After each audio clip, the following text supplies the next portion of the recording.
Hmm. Uh, huh?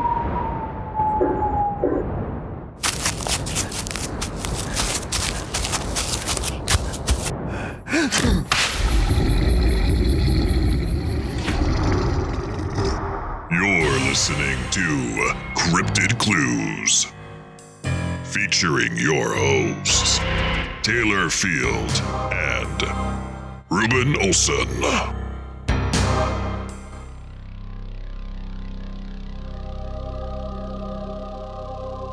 Hello, ladies and gentlemen. Welcome back to another episode of Cryptid Clues. I am your host, Taylor, and today we're going to be diving into the Honey Island Swamp Monster.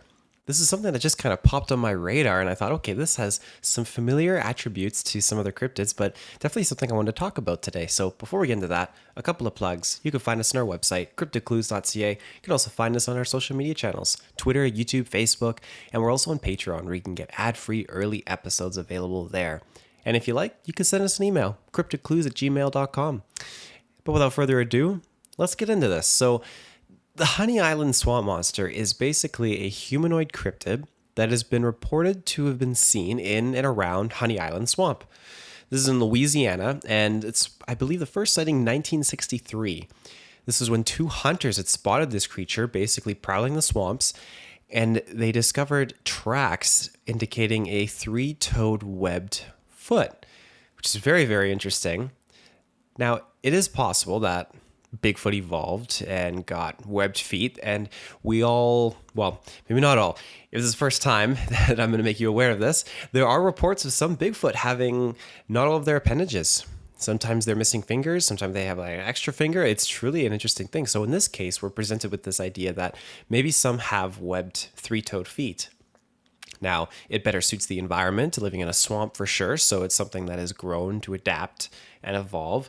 Some even believe, though, that this is an experiment that's gone sideways, which is very prominent in many other cryptid cases. We talk about Pigman and Goatman and all that kind of stuff. However, it has become a part of Louisiana folklore. So many swamp tour companies in the area, they'll capitalize on the existence of this thing.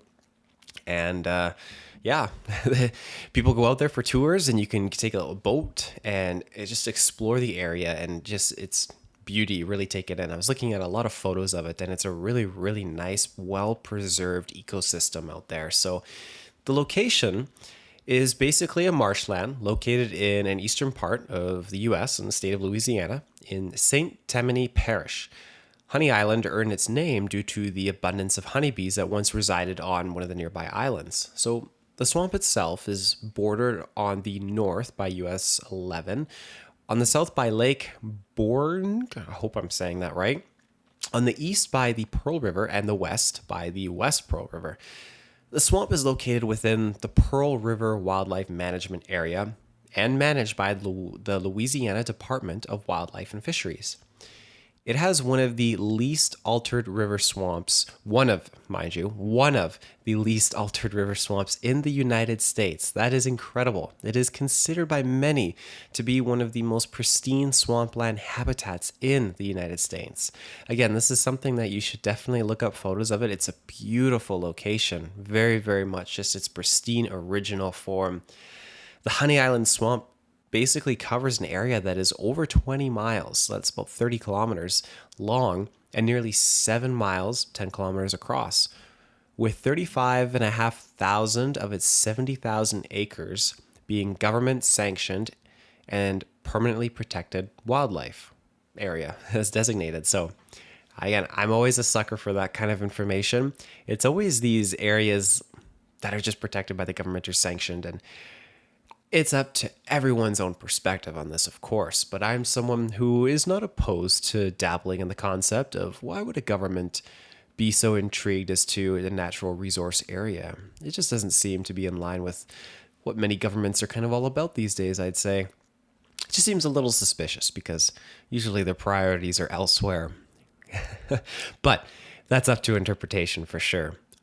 But it's definitely not something I can dismiss, thinking if there is an area where this cryptid could be, it's funny how the government's got their foot in the door, or in the swamp in this case, in protecting the area. When we look at the wildlife, Some of the local inhabitants of the Honey Island swamp include the American alligator, alligator snapping turtles, red-eared sliders, western cottonmouths, speckled king snakes, coypoos, red fox. They have blackbirds out there, bobcat, bull possums, raccoons, muskrat, American minks, brown pelicans, barred owls, bald eagles, red-tailed hawks, great blue herons, alligator gar, largemouth bass, paddlefish. Like, it is so rich in its ecosystem and the fauna. It's just incredible, and I love that. It's just fantastic. So something to thrive and live out here in this remote part of the United States is most likely going to do quite well for itself. Now, Cajun and Native American folklore has associated the Swell Monster with being the Latish. I hope I'm saying that right. And that is basically described as a human-like creature that was raised by alligators after wandering into the swamp as an abandoned child. And it is said that they lurk in bayous and flip boats and attack passengers. Other tales claim that the swamp monster is the offspring of an alligator and a chimpanzee after a circus train crashed near the Pearl River, resulting in several circus animals escaping. It's worth noting, I looked very thoroughly and I couldn't find anything to back this or provide evidence of any such crash, but I was really, really adamant on trying to find something. But it's hard because you think where Google has such a rich history on finding things, and you look at different newspaper articles, you're trying to cross-reference and look at circuses that were in that part of the world at that time period that were in these newspapers. You're just trying to pull all these different avenues that don't necessarily quote swamp or Honey Island or anything like that, but things that might be relevant, associated to the time and nearby. Things like that might add like, oh, there's this little possibility, but I couldn't find anything. Really, really tried. Most people just had these reports of what I just read, how this circus train just kind of went bonkers and these animals escaped. So all in all, there is little to no evidence suggesting the existence of such a creature. However, one day, we had two hunters that actually had the first encounter with it. So this first documented sighting of the beast was from Harlan Ford in 1963. Now Ford, he was a retired air traffic controller, and he used to fly a twin-engine plane, basically scouting hunting grounds and hunting camp locations. So this one time, he found the perfect spot for camp, and it was so deeply secluded in the Honey Island swamp that he would have to drive halfway by boat, then walk the other half of the way. And one day, Ford and his friend were hauling supplies to their camp when they noticed something. From a distance, it seemed to be a large animal on all fours feeding on another animal. Now, again, you're out in the woods, and they were afraid that the animal would get frightened and might attack them. So they quickly drew their guns, and as soon as they did, the creature stood up on 2 feet. It looked them in the eyes, and then it took off running. So Ford documented everything he saw that day in a letter. And he described the creature as being over 7 feet tall, having dingy grayish hair, yellow eyes, and being accompanied by a horrible, horrible smell, which again is attributed to so many other cryptid encounters. And in 1974, Ford returned to this area, again, being cautious of this entity. On a trail near a small watering hole, Ford noticed what looked like a aftermath battle of a fight between some animals. So he saw spots of spattered blood on the ground, and he had crawled through a bunch of shrubbery to the other side of this watering hole to find a wild boar that had just been killed. And again, a little bit graphic, its throat had been completely ripped out. Next to the boar, there was a series of large footprints all in the mud, and the footprints, which were casted by Ford using liquid plaster, showed a massive 3-toed webbed foot. So we have everything set up here for what could have been a Bigfoot initially to now being a lizard man or a reptilian of some sort. This isn't the first time we talked about lizard people on this cast. I believe when we did an episode, me and Reuben, we talked about lizards and frogmen, and there's a lot of cryptids out there that kind of fit that description. But again, we cannot attribute the Bigfoot sighting necessarily and connect it to this at this point, because they were seen over many different years, over different in different locations. So we'll bear that in mind, though, at this point. And when we look at this lady, Dana Hollyfield. She is the granddaughter of Harlan Ford, and when her grandfather passed away, Dana was given a roll of 8mm film labeled the Honey Island Swamp Monster. And you can find photos of this on Google and images of this footage. So this was stored in a box that Ford kept in his home, and it had not been seen by anyone besides Ford. The film reveals what Ford was shooting one day from a tree, and it basically shows a large bipedal creature that's faintly seen in this video roaming the woods from about 100 yards away. Cryptozoologists have analyzed the footage, and while it is unclear, they actually have not ruled out the possibility that this was a creature that is existing.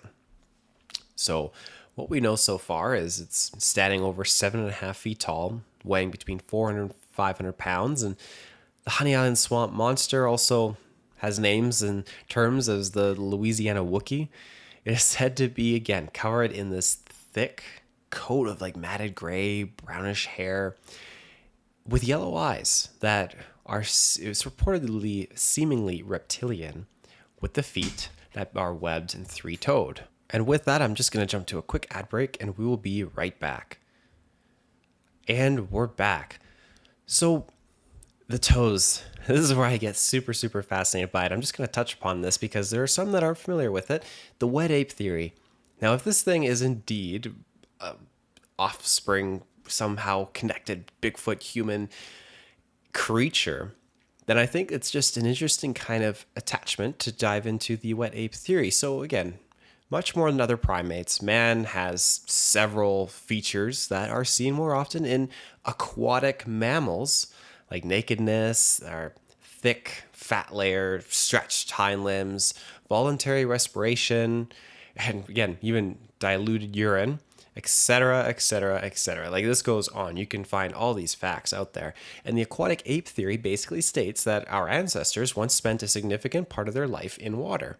Presumably, early apes were plant and fruit eaters in tropical forests, and early hominids had also ate aquatic foods. At first, mainly weeds and such, and then later seashore animals, particularly shellfish. So when you look at the Pleistocene, I hope I'm pronouncing that right. These terms sometimes get me good. That cooling process, our ancestors basically returned to land and became bipedal omnivores and scavengers and later hunters of coastal and riverside animals. Now, some of the first concepts that were suggesting the idea of aquatic ancestors, one of them was Giuseppe Serra. He was an Italian biologist. And again, it's notable and mentioned that he was probably one of the first to suggest this probable aquatic phase in primate evolution. So his contribution has very little relevance to the later ideas of this man named Alistair Hardy, since it was not concerned with humans or even with apes, though it should be remembered that at the time when many scientists believed that our ancestors were primitive, it dealt with the evolutionary history of Platyrrhini, broad-nosed New World monkeys. It foreshadowed Hardy as it was based on anatomical comparisons between some primate species and some aquatic ones. Features such as the detailed structure of the larynx, the nose, ear, certain genital regions, kidneys, and this all basically had led Sarah to consider the possibility that we might once have occupied an aquatic habitat. And then other parallels with Hardy were the willingness to put forward an idea contrary to contemporary thinking and the modest tones in which they were offered. So Sarah expressed this hope that such ideas were at first sound and improbable, should at least serve as a stimulus to further research. Again, like anything, you're just putting your foot into the door of the swamp in this case, and you're hoping that this beginning entry-level research will set other researchers and future generations on the right path forward to take this and run with it, because there's new discoveries and new things that have been found, and it's just incredible. So when we look at this gentleman named Max Wurstenhoffer, and he was born in 1871, so definitely a long time ago here, a full century at least. Max Wurstenhoffer was a German pathologist and biologist who was the first person to actually publish his view that water had played a role in the evolution of man. In 1942, his book, and I apologize, Der Anguin des Menschen, which is translated to The Path Traveled by Man Alone, or I believe it could also mean The Unique Road to Man. It basically put forward ideas suggesting that the adaptation to water has played a significant part in the history of human development. However, Max differed from other proponents in that he disputed Charles Darwin's theory on the kinship between modern man and great apes, believing that a number of traits in modern humans were derived from a fully aquatic existence in the open seas and had only in recent times returned to land. In 1942, he stated that the postulation of an aquatic mode of life during an early stage of human evolution is a tenable hypothesis for which further inquiry may produce additional supporting evidence. So again, these people put down the foundation and are hoping that people later on, when more discovery is made, could run with it. So again, Max's aquatic thesis suffered from a number of inconsistencies and contradictions, unfortunately, and consequently, he did abandon the concept in his writings on human evolution around the end of the Second World War. It's very unfortunate. There's no way out of criticism when you're dealing with something like that, let alone in the cryptid world. But when you're dealing with something like humans probably came from the ocean in some degree, you're going to be met with so much flack because the evidence, that's the key component to this. So he did bring to light, however, various anatomical differences between apes and humans, marine mammals and things that other people had not considered, such as differences in ears, kidneys, spleen. So there has been some prominently positive research that has come out of that with strong evidence to support it, that there are notable differences and, again, some notable facts about our history as a species. So there is another thing that needs to be attributed here, though. Now, we have a little bit of discussion on the Aquatic Ape Theory, but there's also another cryptid that might fit into this category. Now, the Rougarou. This is something that Reuben has mentioned to me in past. Reuben. In North American folklore, this is closely attributed to being a werewolf. Now, the legend of the Rougarou itself is fairly common in Louisiana, and from what I had found, a lot of this history comes from French settlers and French-Canadian settlers who made home in Louisiana centuries ago. In Cajun legend, the Rougarou is said to prowl the swamps, fields, and forests of the region, and just like the Dogman, this creature is reported to have the body of a human and the head of a wolf or a dog. So this story, like many Bigfoot tales, were told to ensure children would behave, and a thing that I found is worth noting that the Rougarou is reportedly seen with eyes of red. Now, this is, again, a consistently reoccurring theme that me and Reuben discuss many a time, is the red eyes attributed to these cryptids. But it also differs, however, from the yellow eyes as seen in regards to the Honey Island monster. Back in the 16th century, it was the common theme of blaming crimes and negative debacles on the Rougarou. So they referred to it back then as the Loup-garou, and that is actually a name that is still actually referenced and used today alongside the Rougarou name. So it depends what part, I believe, of Louisiana you head to, and again, a lot of French individuals will actually still refer it to as a Loup-garou. It is said that you can protect yourself against the Rougarou by laying 13 small objects by your doors. Apparently, when a person changes into a Rougarou, because this is definitely attributed more to the werewolf kind of lore, that's kind of imposed by the Catholic Church and a lot of French history. So they forget how to count past 12. The Rougarou will see the 13 objects, try to count them, and be unable to count them all. And this causes a perplexion, basically, and it'll keep trying to recount them until the sun comes up. And once the sun comes up, it has to flee, so you're protected. Now, if you're encountering a real dog man and you put 13 objects in front of your door, by all means try it, but I'm not going to, this is my notice here and my disclaimer. If you try this and it breaks down your door and gets into your house and chases you, I am disclaiming I'm not liable for this, because this could be just complete mumbo jumbo, but I just thought it was a fascinating piece of lore to attribute into this episode. So it may not be harmful to have a rifle at your side if Dogman's blasted at your door right now alongside the 13 objects. So what are people seeing out there? Is it one monster as opposed to the other? Or do both cryptids coexist in this American state? Both can easily be attributed to being a Bigfoot or a dogman. The only tricky thing to speak to is that monster's footprints. That's the most curious factor here. Now, like I mentioned before, we're looking at an area that is so biodiverse in its fauna, and it has so much space that covers miles upon miles of terrain. Swamps are great for underwater areas to hide. Like, I've seen many swamps in my day, and there's so many nice hiding spots, and there's tunnels, and it's just a rich environment. And if something were to hide in that dense brush, try putting a thermal over a swamp. Heck, it's going to be lit up like a Christmas tree. So it doesn't surprise me at all if something wanted to hide there. It could probably do it very well. And then you throw into the mix a government sanction kind of protecting the wildlife. That makes it all the more harder for regular Joe Blow to go out there and probably try to find what he's trying to find. So I just wish there was someone at the government I could talk to and ask, like, hey, why do you guys sanction off this? Is it really to protect the biodiversity of the wildlife and the ecosystem, or is there something else going on? But that remains to be seen. So I'm curious what you guys think. And if you have any ideas, send us an email, CryptidClues@gmail.com. And again, you can find us on our website, CryptidClues.ca, and all of our social media channels, Twitter, YouTube, and Facebook, and ad-free early episodes on Patreon. So until next time, I hope you enjoyed this episode. I can't wait to get back into the hot seat with Reuben and talk some more cryptid stuff. This has been a good time, so stay safe and take care.